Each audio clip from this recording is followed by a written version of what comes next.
Well, students, here we are again. So I want to go through the Great Society with you. This is a really important piece of LBJ's time during his presidency, and this is what's going to help you write your LEQ coming up on Wednesday. So I'm going to downsize this because I really want to start with a video that I think will help. We're going to watch it together. I think it'll help give you some indication and insight on what the Great Society program was. So let me increase this.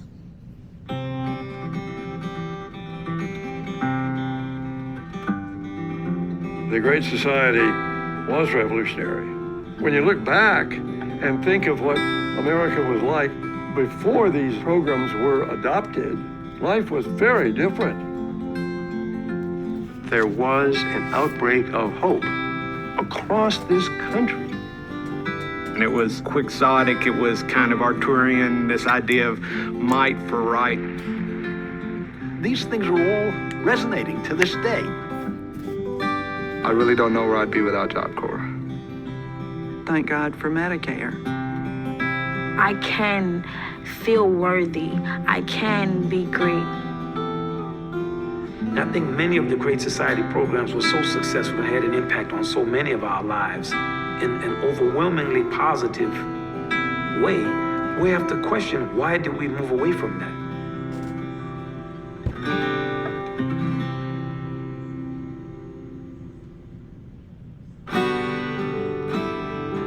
The Great Society was a cluster of projects undertaken by the president. He saw racial discrimination and he saw poverty as moral issues, not just as political issues.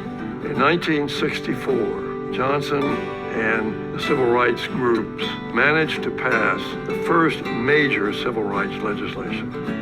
And it was the first comprehensive civil rights legislation in the United States since 1875.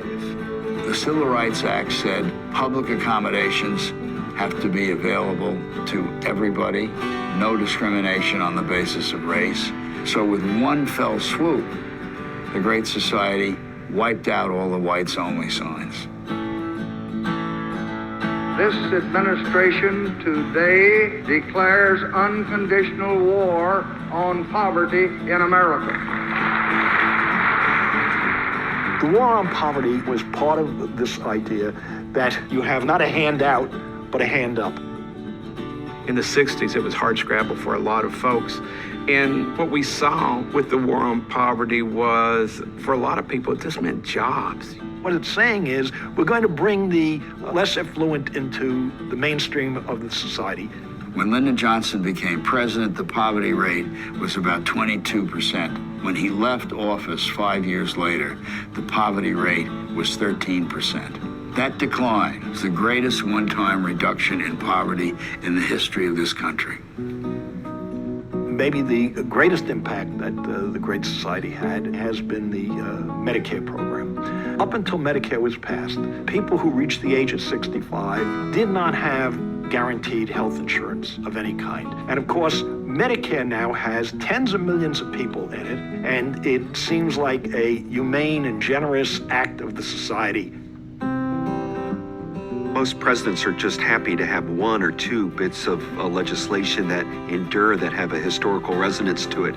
Johnson slammed out bill after bill, act after act. In education alone, he proposed legislation to provide scholarships, grants, and work-study programs for college students. Today, that legislation provides the resources for 60% of the people that are in college in the United States of America. I got the maximum amount any person could get to go to college. I certainly would not have been able to attend school without this type of help. America is always best when it is operating close to its founding ideals. Among those founding ideals is that it's our country and we should care about it and we should take care of it. College work study. The Kennedy Cultural Center. Age Discrimination Act. The question that people have is, how do we get back to such a progressive agenda? They can look to the past to see examples. Aid to Appalachia. Urban mass transit. Scenic rivers and trails. We have stellar moments in the history of our country. we can experience that same euphoria by seeking things that we haven't done, that are there for us, and we're going to do that. The best of American life cries for it. I hope it may be said 100 years from now that by working together, we help to make our country more just for all of its people. I believe at least it will be said that we tried.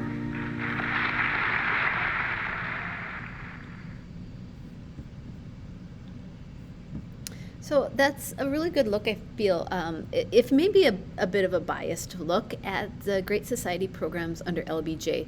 You know, LBJ gets a really bad rap because of what, you know, he's looked at as the first president in the United States to lose a war. And he didn't want to have that.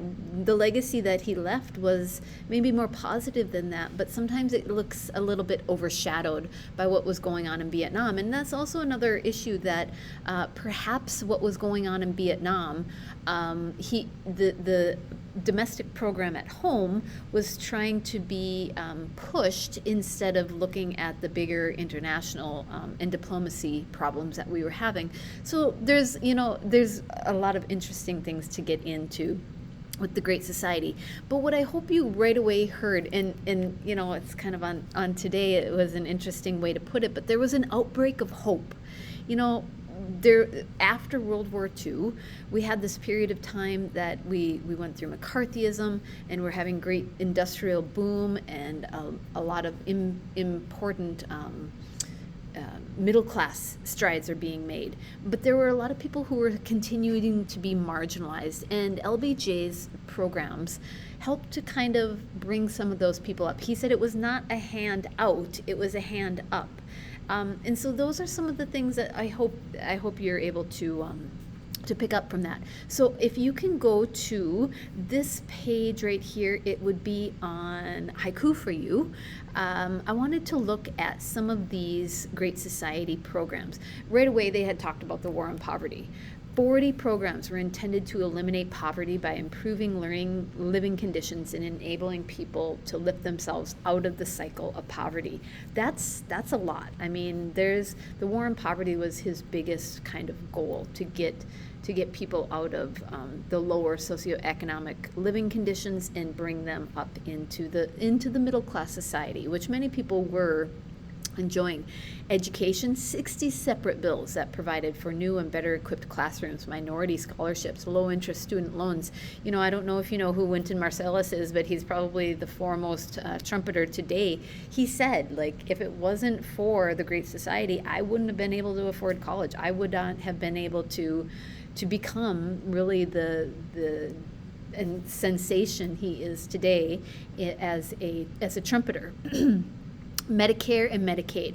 These are the two that, a little bit like Social Security from the New Deal, these are the two that are really long-lasting and probably have made the biggest impact, I would say. Medicare are for those who are over 65, Medicaid are for low-income families, and it's healthcare. You know, I feel like maybe healthcare has to get to that basic need. Like, everybody has the right to food, water, shelter, and maybe even healthcare and education as well. The environment, there was lots of measures to protect clean air and water. The National Endowment for Arts and the Humanities, this is government funding for artists, writers, and performers. And if this kind of rings a bell at all, if you can think back to the New Deal, when we had like the Writers Project and things like that.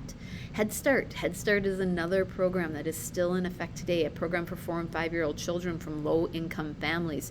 We see that preschool is really crucial for children to get a head start, to be able to compete and learn with their peers in kindergarten. But some people can't. Preschool is really, really expensive. If you know anybody who goes to Little Deacons, they spend more money in education tuition than you do coming here.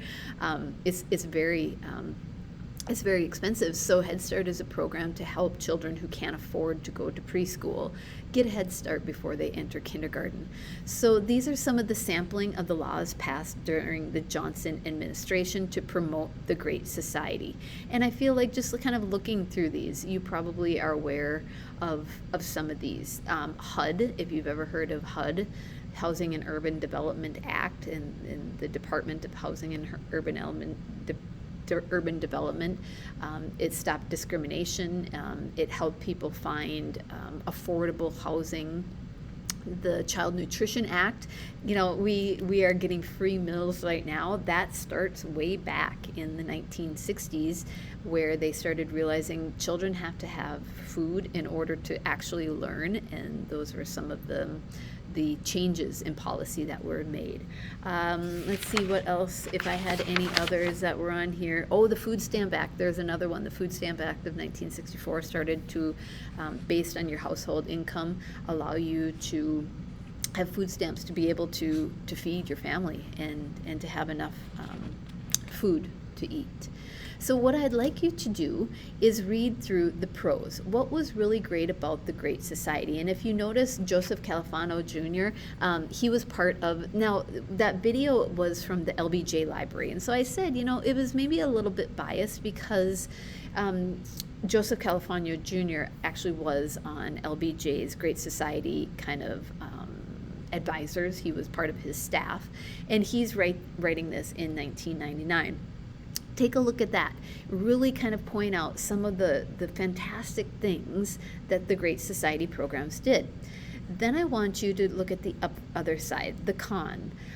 The War on Poverty. This was written in 2004 by Thomas Sowell, and it for a online magazine. And try to think about how the Great Society really did some damage and long-term bad effects based on some of his arguments. So take a look at those, read over those, because coming up on Wednesday, I'm going to have you do an LEQ, and you're going to need to be familiar with both the Great Society and the New Deal. Remember JFK's FDR's New Deal, in order to really write this essay. So if you have any questions, please send me an email, send me a Teams chat. I don't know what's going to happen in the next couple of days, but until we meet again, have a great day. Bye-bye.